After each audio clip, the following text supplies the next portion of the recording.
نحمده ونستعينه ونستغفره ونعوذ بالله من شرور أنفسنا ومن سيئات أعمالنا. من يهده الله فلا مضل له ومن يضلل فلا هادي له. وأشهد أن لا إله إلا الله شهادة تكون للنجاة وسيلة وللرفع الدرجات كفيلة وأشهد أن محمدا عبده ورسوله الذي بعثه وخلق الإيمان قد عبت آثارها وخفت أنوارها ووهنت أركانها وهي مكانها فشيع صلوات الله وسلامه عليه من معالمها ما عرفها من العليل في تأييد كلمة التوحيد. ما كان على شفا وأوضح سبيل الهداية لمن أراد أن يسلكها وأظهر كنوز السعادة لمن قصد أن يملكها.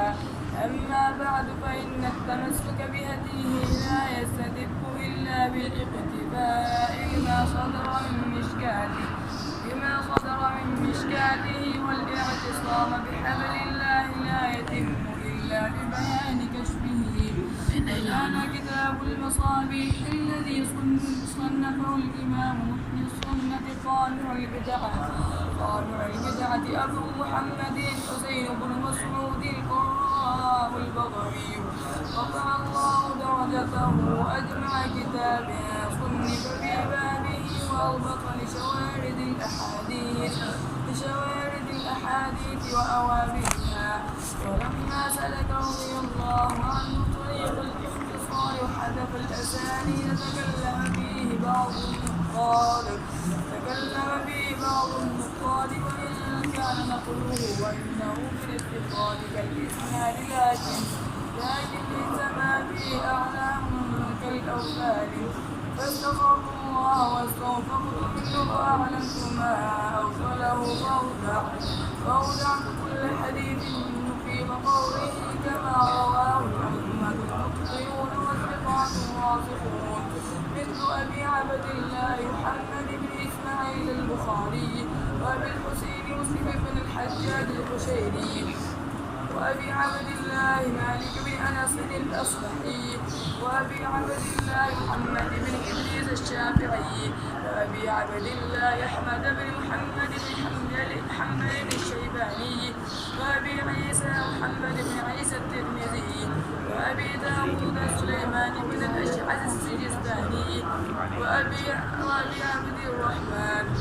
عبد الرحمن أحمد بن شعيب النسائي وأبي عبد الله محمد بن يزيد بن ماجد القزويني وأبي محمد عبد الله بن عبد الرحمن الدارمي وأبي الحسن علي بن عمر الشيخاني وأبي بكر أحمد بن حسين البيهقي وأبي الحسن رزين بن معاوية العبدلي وقليل ما هو. وإني إذا نسبت الحديث إليهم كأني أسندت إليهم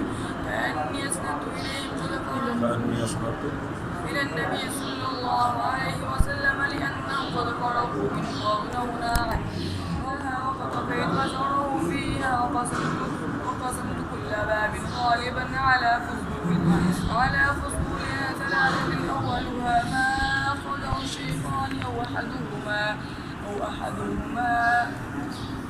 أحدهما والتقييد بهما وإن اشترك فيه الخير بدرجتهما في الرواية. وثانيها ما أورده وغيرهما من الأئمة المذكورين. وثالثها ما اشتمل على معنى الباب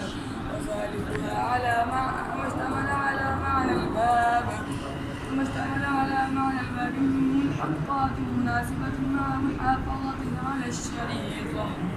إن شاء الله.